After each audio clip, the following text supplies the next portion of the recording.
이런 정도로 기반 기술은 간단히 넘어가기로 하고요. 이슈가 굉장히 많죠. 데이터 헝그리, 블랙박스 말씀드렸고, 그다음에 헐루션 물론 있고, 네로 AI, 지금까지는 이제 다, 아직 AGI라고 볼 수 있는 거는 챗GPT를 AGI라고 말하는 사람도 있지만, 그렇게는 보기는 어렵고, 그 다음에 바이어스 디스크리미네이션, 잡에 대한 문제, 카피라이트에 대한 문제, 환경 오염에 대한 문제 무지하게 많은데 일단은 가장 큰 거시적인 문제, existential threat이라고 하는 문제만 간단히 살펴보겠습니다. 그 전에 제가 간단히 existential threat이 사실은 너무나 이 분야에 유명한 사람들조차 중요한 문제로 거론을 하고 있기 때문에 무시할 수는 없는 문제고 사실 인간의 멸종을 가져올 수도 있는 큰 문제이기 때문에 중요한 문제임은 분명하지만 제가 볼 때는 아직 현재 단계에서는 조금 과장된 면이 있고 좀 공포를 조장하는 면이 있어서 어, 저는 긍정적인 면에 서 있습니다. 이런 거는 지금 그렇게 심각하게 고려할 문제는 아니다. 대비는 해야 되겠지만 챗GPT가 나온 이후 작년 초에 6개월 동안 AI 연구를 중지하자라는 거에 많은 유명 인사들이 서명을 했었죠. 제 개인적인 입장은 그런 상황은 아닌 것 같고 위험이 있다고 주장을 함에도 불구하고 우리가 AI에 대해서 이렇게 열광을 하고 있고 왜 계속 개발을 하는 게 맞다고 생각하는지 간단히 베니핏에 해당할 수 있는 중요한 업적들을 몇 가지만 소개시켜 드릴게요. 트렛을 얘기하기 전에. 자음 문제를 오늘 다룰 시간은 없는데 예를 들면 이런 문제는 역사적으로 수없이 많이 거론이 됐었죠. 제가 보니까 아리스토텔레스가 BC 350년 전에 이미 기계가 언젠가 인간의 노동을 대체한다라고 할 수는 있는데 저는 이 면에서도 아직은 긍정적인으로 바라보고 있습니다. 예를 들면 수레가 개발되기 전에 귀족의 전유물이었던 왕족의 전유물이었던 수레를 일반인들도 탈 수 있어서 귀족은 화가 났죠. 여기서도 벌써 세 사람이 잡을 잃었겠지만 생성된 잡이 훨씬 많은 거죠. 예, 프로틴 폴딩 문제로 넘어가겠습니다. 이게 워낙 유명한 문제라서 많이 들어보셨을 텐데 단백질이 아미노 액시드로 이루어져 있죠. 20 정도 타입이 있는데 수백 개, 수천 개의 아미노 액시드로 이루어져 있는데 인간의 몸을 구성하는 단백질이 그것들을 20개의 캐릭터를 조합해서 수백 개의 캐릭터로 나열을 하면 시퀀스를 가지고 있겠죠. 캐릭터의 시퀀스. 근데 문제는 이걸로는 우리가 필요한 중요한 인체 현상, 질병 현상을 파악해서 약을 개발하고 하는데 어려움이 있습니다. 단백질은 이 3D 스트럭처를 예측을 해서 알아내야지 실제적인 그 제약 회사나 질병을 치료하는 데 도움이 되는데 이게 굉장히 어려운 모양입니다. 전통적인 방법, 크리스톨로그라피나 이런 방법으로는 잘 예측이 안 됐는데 딥마인드에서 알파폴드라는 알고리즘을 개발을 했죠. 그래서 알파폴드 1이 2018년에 나왔고 알파폴드 2가 2020년에 나왔는데 2018년에는 주로 그 알파지로 게임을 하는 체스나 고 바둑 게임을 했던 알고리즘을 써서 만든 거고 2020년에 나온 2는 금방 설명드린 트랜스포머 어텐션 메커니즘을 이용해서 단백질의 3D 스트럭처를 예측을 하는 겁니다. 그런데 캐스비라는 그 단백질 구조 예측하는 대회가 2년마다 있는 모양입니다. 보시면 여기 대충 40, 50%가 안 됐었죠. 2012년까지. 알파폴드가 나오기 전에는 이쪽은 에큐러시입니다. 정확도. 근데 알파폴드가 2018년에 나옴으로써 이것을 확 올려놨죠. 알파폴드 2가 트랜스포머 아키텍처를 쓰면서 또 엄청나게 발전을 시켜서 이쪽에 종사하시는 분들은 이쪽에 많이 가능성을 보고 연구를 하는 걸로 알고 있는데 이런 게 더 발전이 되면 인간의 질병을 해결하는 데 엄청난 도움이 많이 되겠죠. 이것도 트랜스포머로 이루어진 거고요. 그 다음에 이건 정말 최근의 뉴스인데 구글 딥마인드에서 역시 지놈, 한국 사람들은 그놈이라고 잘못 읽기도 하는데 지놈이라고 읽으면 이런 알고리즘을 개발을 해서 새로운 물질을 예측하는 거예요. 그러니까 신물질이죠, 신소재.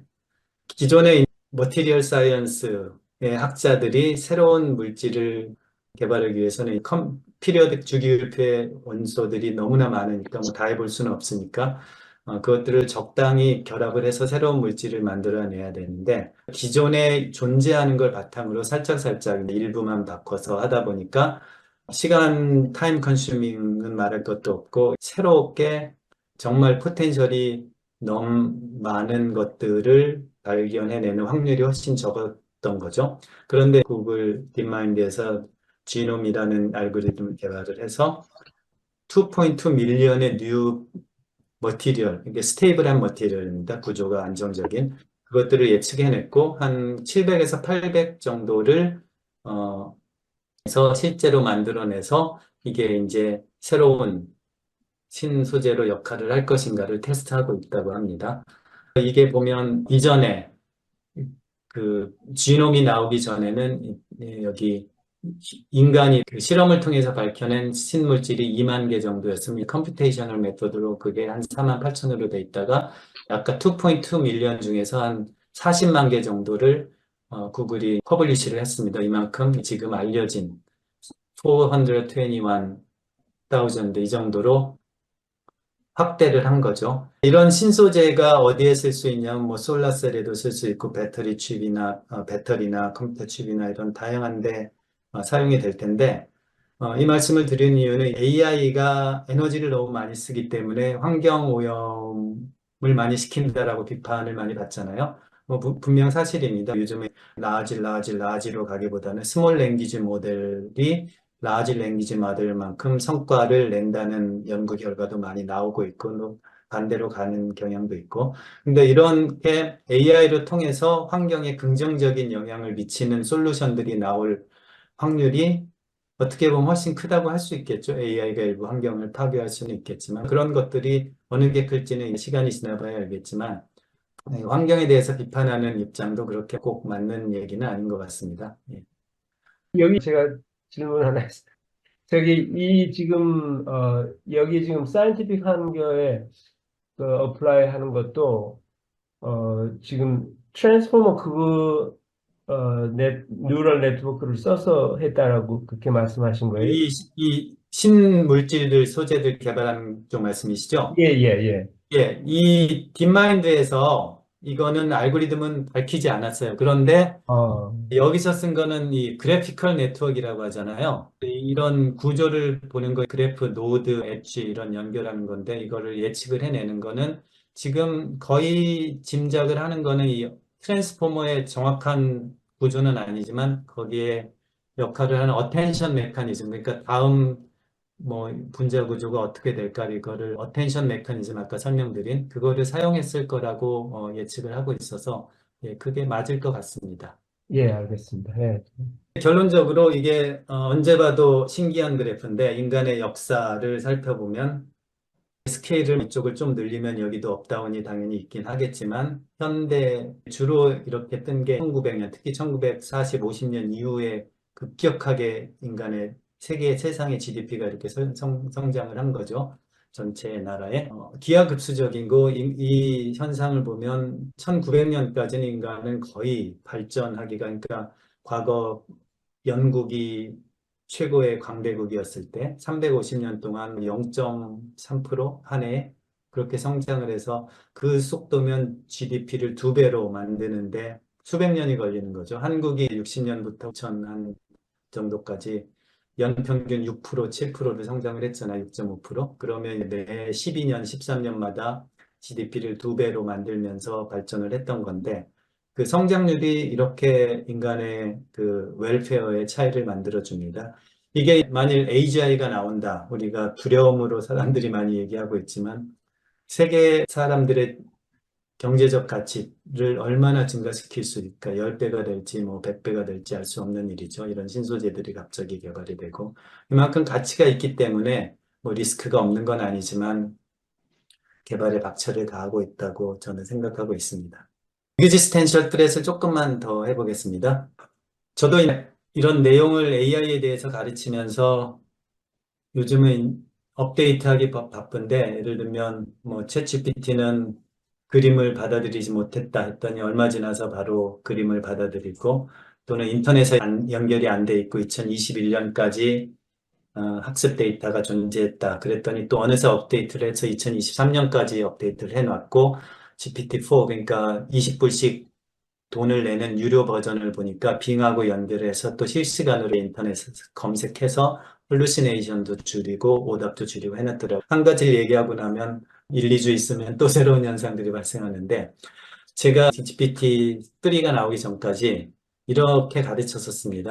이 그림에서 왼쪽 그림에서 동물의 수가 많은가 사람의 수가 많은가 AI가 답변을 못했습니다. 그 오른쪽에 맨 위에 블락을 치우면 블록탑이 넘어질까 안 넘어질까 AI가 답변을 못했어요. 이런 추론에 해당하는 거. 아직 AI는 너무나 한계가 많다라고 가르쳤는데 어느새 뭐 유명한 예로 이런 걸 꽂으면 이게 왜 웃기냐 물으면 아웃데이티드한 VGA가 근데 현대적인 스마트폰에 꽂혀 있는 게 유머러스하다라고 이렇게 농담도 이해할 수 있는 정도로 바뀐 거죠.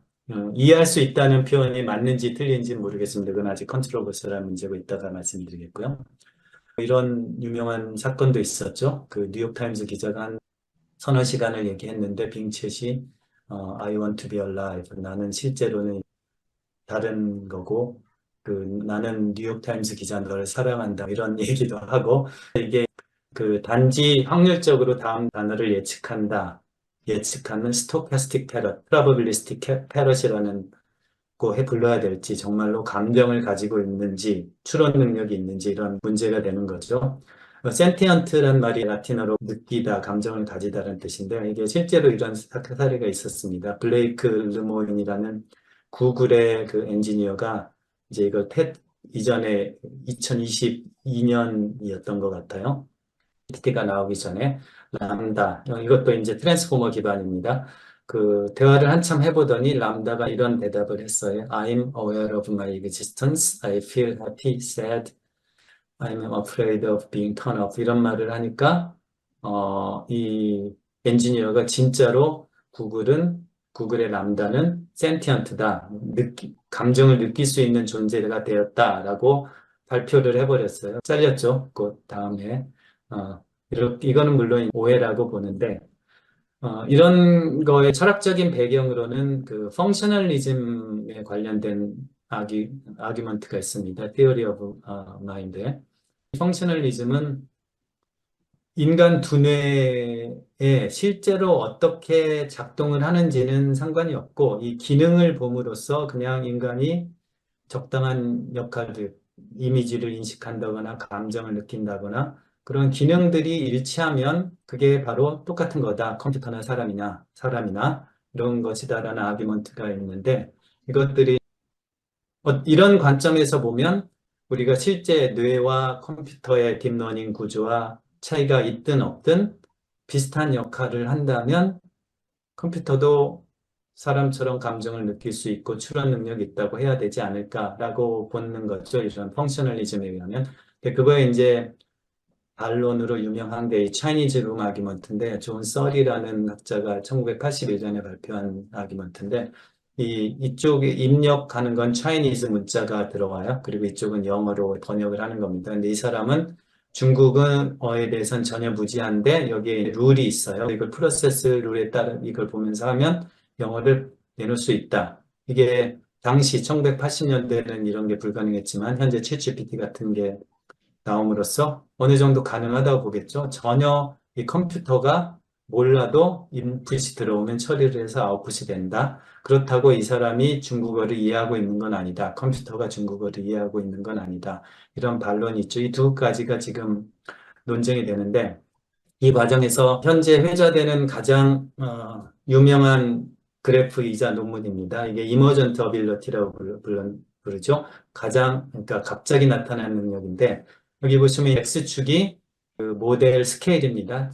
스케일이 커질수록 별로 영향이 없다가 갑자기 증가하는 것처럼 보이죠. 이 액큐러시가 성능이 어리스메틱이나 QA나 이런 다른 트랜슬레이션이나 갑자기 많은 성장하는 게 나타나서 이것 이제 사람들이 놀라기 시작한 겁니다. 이 과정이 블랙박스이기 때문에 우리는 제대로 이해를 못했는데 이렇게 스케일을 키우니까 갑자기 능력이 증가한다. 그러면 언젠가 AI가 인간보다 현명해지는 때가 있을 거고 우리는 AI의 그 인너워킹, 어떻게 작동하는지를 이해를 못한 상태에서 이대로 가도 좋은가라는 이 두려움이 낳게 만든 한 계기가 된 논문이죠. 6개월 동안 멈추자, 연구를 멈추자라는 거에 유명한 학자들이 많이 사인을 했고, 그 이후에 이거는 한 문장이지만 AI의 위험을 줄이는 게 인간의 실존적인 문제이다. 팬데믹이나 뉴클리어 웨폰과처럼 중요한 문제로 다뤄져야 된다라고 해서 여기 많은 사람들이 사인을 했죠. 이거는 저도 사인을 할 것 같아요. 예, 이전 거에는 사인을 안 할 것 같은데. 아까 말씀드린 제프리 힌튼이라는 이 지금 가장 유명한 두세 사람 중에 한 명이 분이야. 이 사람이 자기가 AI를 빌드하는데 가장 큰 공헌을 한 사람 중에 한 명이지만 자기도 좀 스퀘어하고 이 문제를 본격적으로 다루고 전파해야 되겠다라고 선언을 하고 구글을 나와서 이쪽으로 지금 연구를 하고 있습니다.